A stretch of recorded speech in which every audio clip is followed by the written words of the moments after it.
So Kepler renewed, and we know that that was a pretty monumental decision, the first produce group ever to renew. And while our first reaction might automatically be to be happy about this happiness at a renewal isn't the whole story. This happiness is completely valid, but at the same time, we know from past produce experiences that the renewal of a produce group pretty much means that the group failed. The members didn't become well known or super popular, their companies didn't have a plan to make money off them, and the group didn't become successful enough that the name Kepler would hold weight when one of the members tries to audition at other companies. Basically, it means that Kepler failed, but only kind of. On one hand, yes, they are the first ever produce group to fail enough that their companies thought they would get more money out of the group than out of the individual members.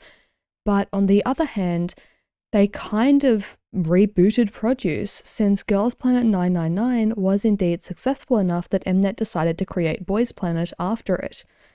So yeah, there are a lot of mixed feelings around this, and all of those feelings are very, very valid. But just how mixed do these feelings get?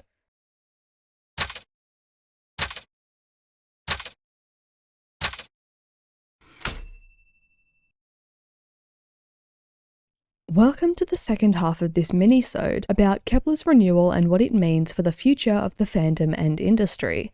In part 1, I discussed a quick history of Kepler and the weird series of announcements leading up to their eventual renewal announcement, and discussed the various implications of this renewal, from its impact on the members and their companies, the group itself, Zero Base 1 and the Island 2 group, and even Produce 101 as a series.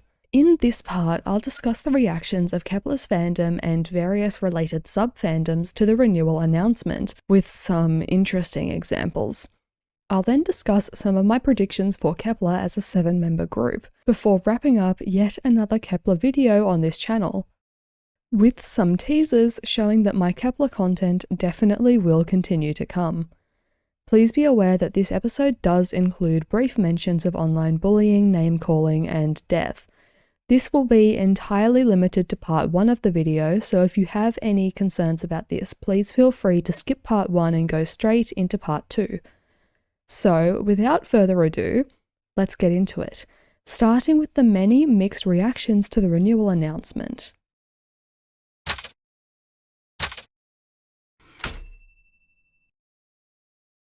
I was interested primarily in 3 groups here. The OT9 Keplians, the anti-Bahie OT8s, and the pro-Bahie OT1s. Why these groups? Well, the OT9s make sense, but I chose the OT8s and the OT1s because they seem to include a very high concentration of people who wished the group would disband from the start. OT8s because they wanted to never have to see Bahie again, and OT1s because they hated how Wake One was treating her.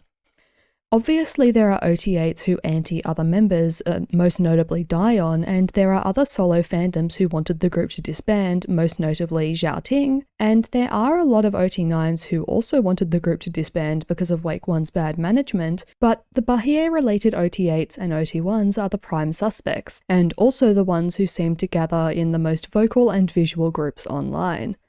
I'll use Reddit for most of these examples, since Reddit is a site which can be easily searched for certain posts, and which keeps reactions to certain events tied together in one place, rather than being hard to find, as is the case with Twitter. Let's start with the non-fans and OT9s. I think that this post sums it up pretty well with 3 words. What's the point? The post points out how their sales have been going down with every comeback, how their music has never been stellar, and how they have a super toxic fandom. And the comments are equally sad.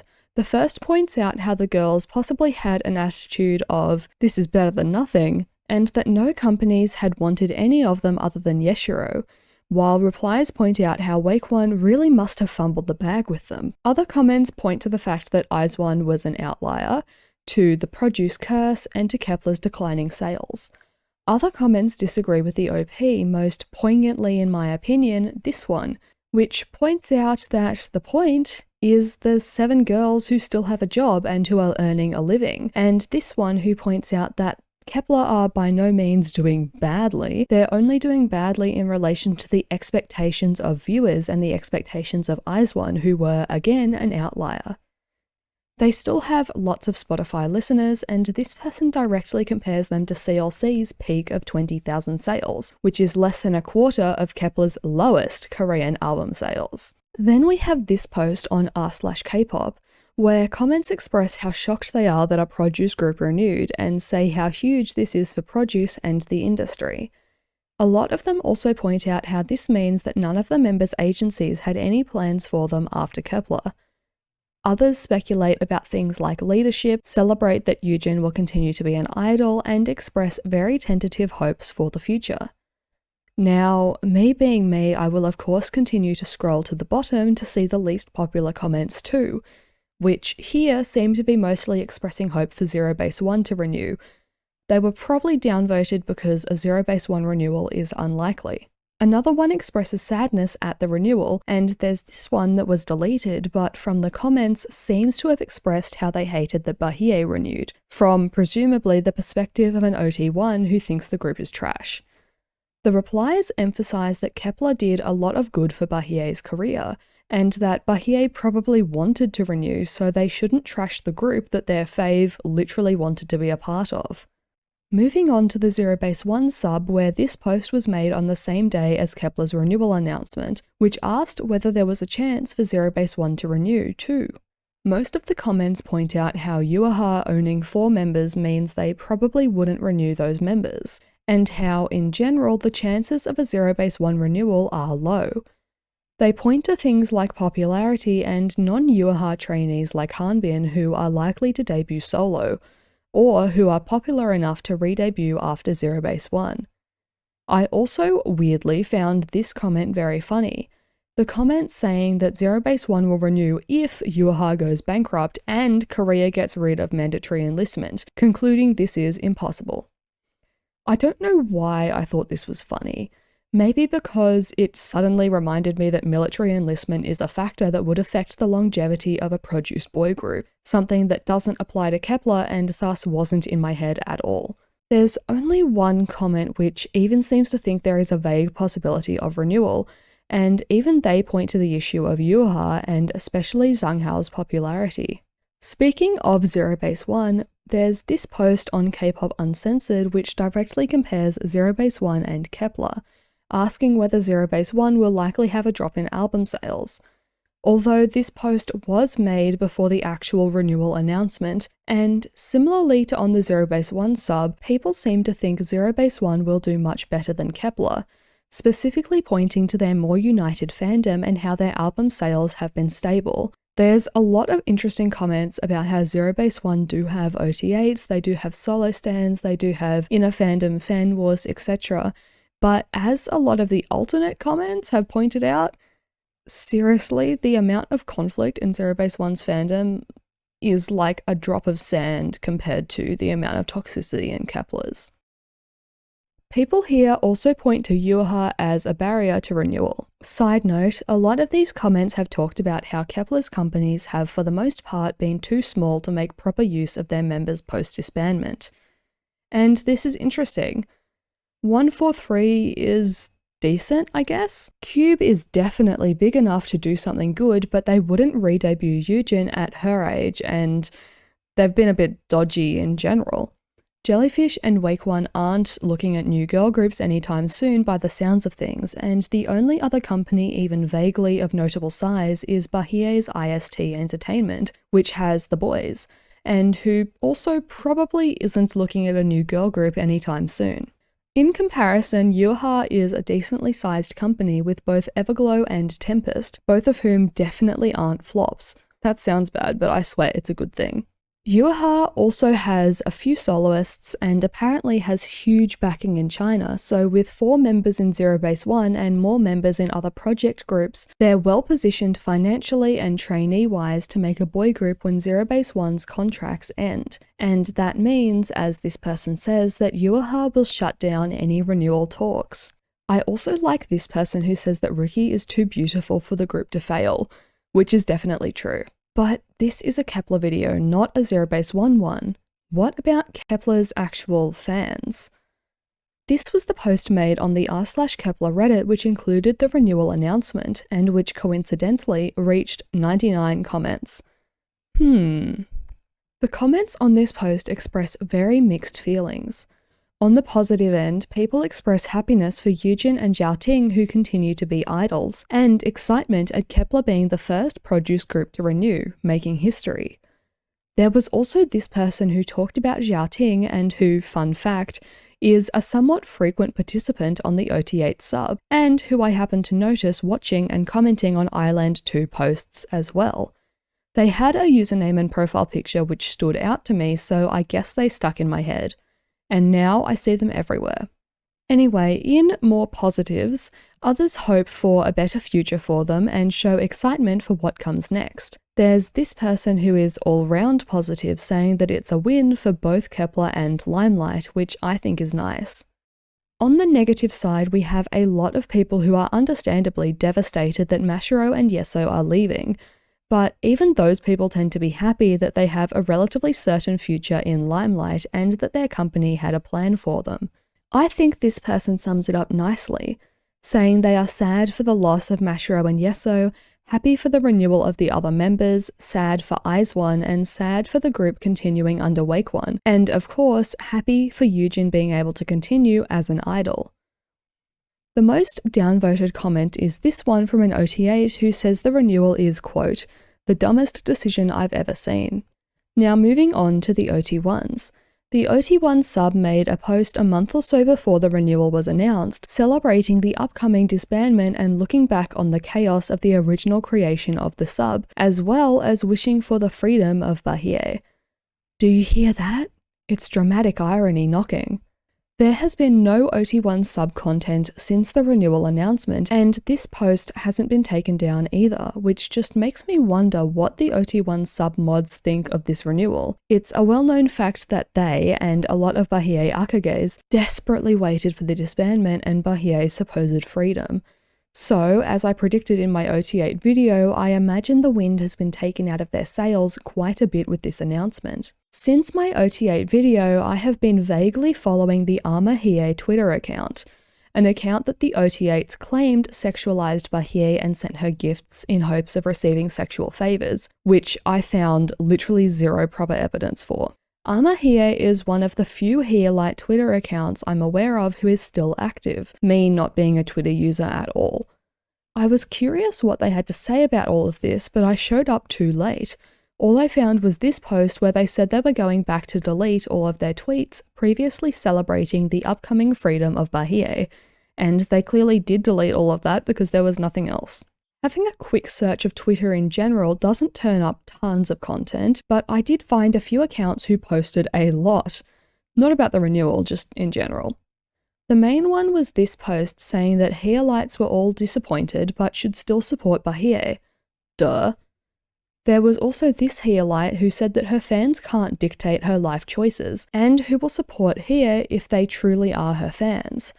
And although the well-known account Thinking About Hie expressed that they support Bahie's choices, they also said that they thought the renewal was dumb, considering the incoming Island 2 group and Wake One's management. I also found this post which sweetly expressed love for Bahie since day one, and this person who said that real fans of Bahie would always support her. But what were all of these weird supportive comments all about? Sure, tons of Healites were supportive and happy to see more of Bahie, and we can see that in these posts, but why were so many of them referencing bad things said by others?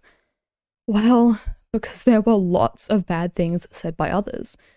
This particular post was in reference to a post of Bahie at a press conference, where she said that one of the reasons she wanted to extend her contract was because she got along so well with all of the members. A very innocent and sweet statement which was reposted by someone saying, "Sister really thinks the power of friendship will get them out of Nugadom." A statement which could be seen as demeaning Bahie's intelligence and which received a reply saying that they can't blame Bahie since she's young and naive, aka infantilizing her, as someone in turn commented under that reply saying she's a grown woman who can make her own choices. And so we end up with two sets of Heolites, those who think that Bahie can do no wrong and will love her no matter what, and those who were so invested in Kepler's disbandment that when it didn't happen, they literally lost their minds. Heolites being so toxic they turn against each other has been happening since the first moment Bahie was announced for Girls Planet, but renewal announcements seem to have had a huge effect. And I think a lot of it just comes down to how polarized Heolites are. Like, the amount of Heolite propaganda about how Bahie was so mistreated, she's being abused by Wake One. Someone even said, oh, Wake One wants her dead. Like, it's just not true. Has she been treated well by Wake One? No, but neither have the other members of the group, and neither has the group as a whole. Like, she's not being horribly abused any more than any other member of the group. I did find a thread to this effect compiled by Heolite MA, who expressed disgust that some fan accounts had rebranded, called Bahie an idiot, sold her merch, and more.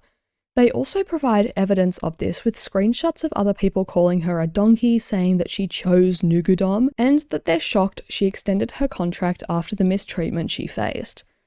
They demonstrate how quickly Bahie Akage accounts switched their mood and deactivated after the announcement, really just showing how they weren't her real fans, and in MA's words, how they didn't think of Bahie as a real person. Some of the screenshots that MA collected were the same screenshots that No Bullshit collected for the OT8 sub at my request, because if there is one thing the OT8 sub is legitimately good for, and there literally is only one thing, it is showing the hypocrisy of Heolites. And yeah, like I said, that's literally all it's good for. No Bullshit screenshots include one person who inexplicably says that Wake One wants Bahie dead, and other comments that call her stupid, say they want to slap her, and that she must be attracted to the mistreatment. All of which I hope you understand to be horrible things to say about someone who is supposed to be your alt bias. Now finally, since we started talking about them, the OT8s. And may I say I was laughing evilly from my evil lair when the renewal announcement dropped. I'm thankfully not so invested in Kepler to have been actually, emotionally affected by this in any extreme way. I was both happy and sad in very mediocre levels, but I was laughing as I watched my predictions come true. If you saw my 8-hour OT8 video, I predicted that both the OT1s and OT8s would hate a future in which Bahie renewed, and look, she did renew, and they both hated it. We've discussed the OT1s, now let's discuss the OT8s. The reaction to the actual announcement in the OT8 sub was divided between people who were sad that Yeso and Mashiro would leave, and people who were sad that Bahie stayed, with comments saying that they hope she will never get any lines again, saying that IST sees no value in Bahie, and calling her a horse yet again. There was also this person who is presumably either an OT1 or an OT9 who said that Bahie's renewal was punishment for the OT8s being babies, which I thought was an amazing comment, and I wish I could have upvoted it multiple times. Under other posts, they expressed upset that Bahie's Akages would continue to stick around, said that Kepler was Bahie's only chance, and agreed with her Akages who called her names. There was also this person who said they look forward to seeing more unsynchronized dancing, which was a weird comment because unsynchronized dancing is something which we've almost never seen from Bahie, even at her debut, and which hasn't been seen literally at all since We Fresh. So I don't know why they expect Bahie to suddenly start making mistakes. And yeah, that was basically it. To give a rundown, the OT8s were horrified and made horrifying comments. The OT1s were divided and having fan wars between each other, and the OT9s were full of mixed emotions of happiness at renewal and sadness at the loss of Mashiro and Yeso. There is only one normal response here, and as you may expect, it is that of the OT9s. The only real Kepler fans. I also just want to put a little aside. I've heard about a lot of Zhaoting Akages who were very upset that Zhaoting renewed. And I also have no doubt that the anti-Dion OT8s, who, by the way, do tend to have an extreme overlap with Bahie OT1s, I would expect that they are also incredibly upset as well. So there's definitely other groups that are very upset about this, but I don't know where I would go and find Xiaoting Akage comments about it, and the only anti-Dion OT8 Twitter account I know about has been inactive for like over 2 years at this point, so I will let you know that those alternate opinions exist. But for the most part, these are the big players on the English-speaking internet, and most Xiaoting fans on the English-speaking internet seem to be pretty happy. So with all of that sadness done, let's get into something that may be sad, but also may be happy: Kep1er's future as Seven.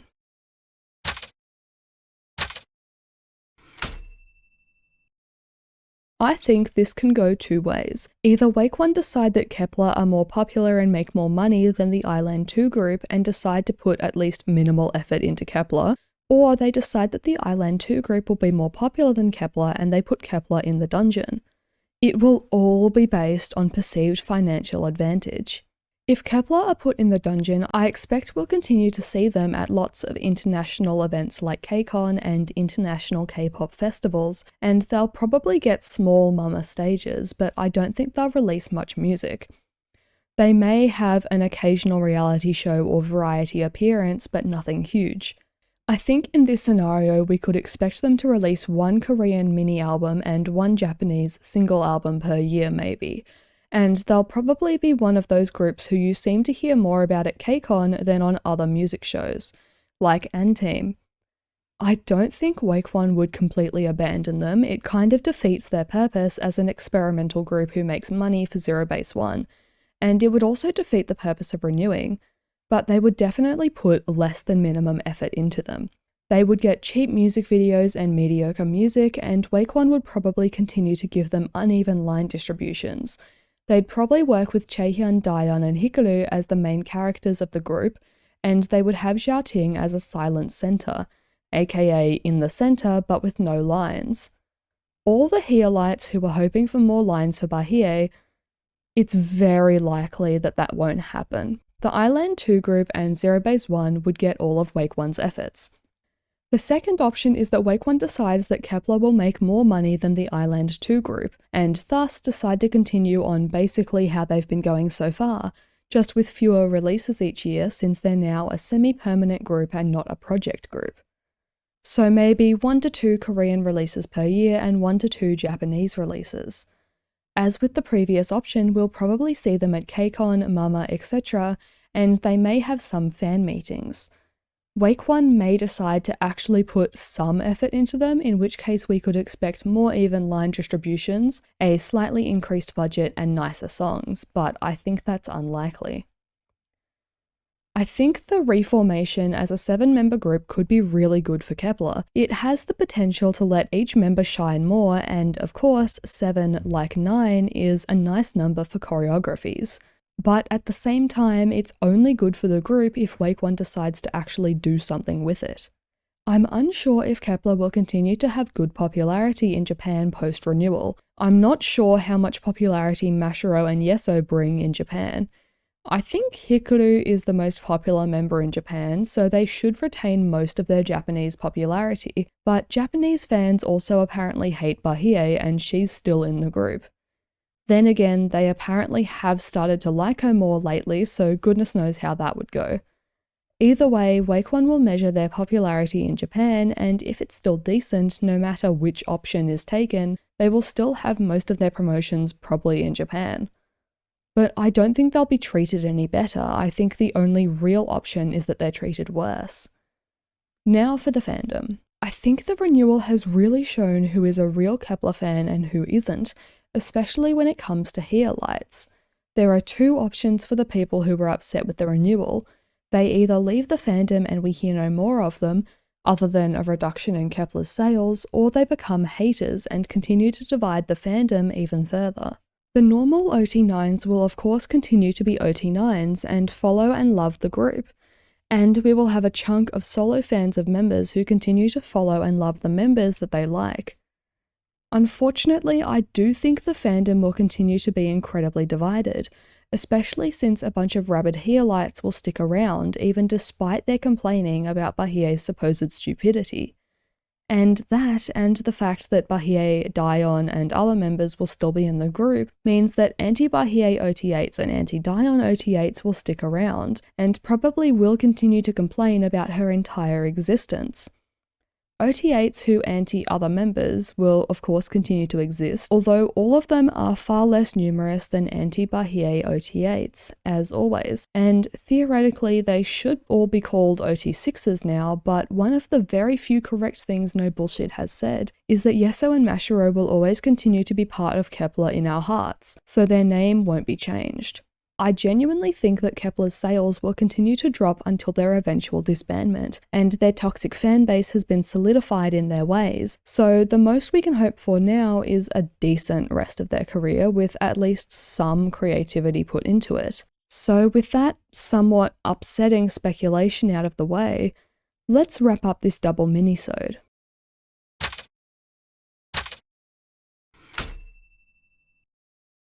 Kep1er, the 9-member girl group made through Girls Planet 999, essentially the 5th season of Produce 101, renewed their contracts, kind of. 7 members decided to continue as part of the group, making them the first produce group in history to renew their contracts. But what does that mean for the rest of the industry? Basically, it means that Kep1er have failed. Their fans and their company let them down, and they had no real financial choice other than to renew. There are both positives and negatives to this decision, but at the end of the day, I just think it's pretty sad that they were the first produce group to fail. This could have pretty big implications for the rest of their careers. Mainly, it could influence how they are managed, and it may well mean the end of the produce series since, well, what's the point of making these groups if they fail? We had a look at the implications of this renewal for various groups, then at fandom reactions to the renewal, and finally predicted how Kep1er could be managed as a 7-member group. Basically, I think they will continue to have a very basic and generic space concept, if anything.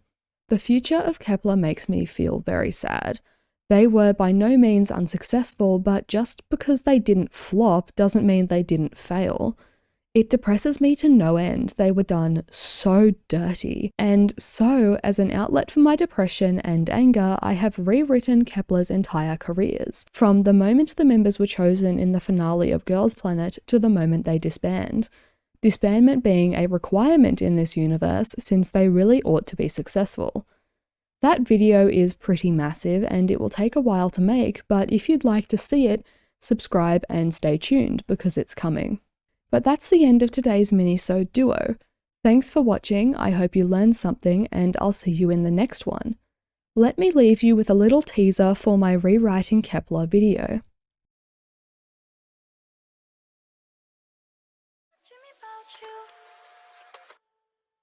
첫 느낌 그대로 하나 줘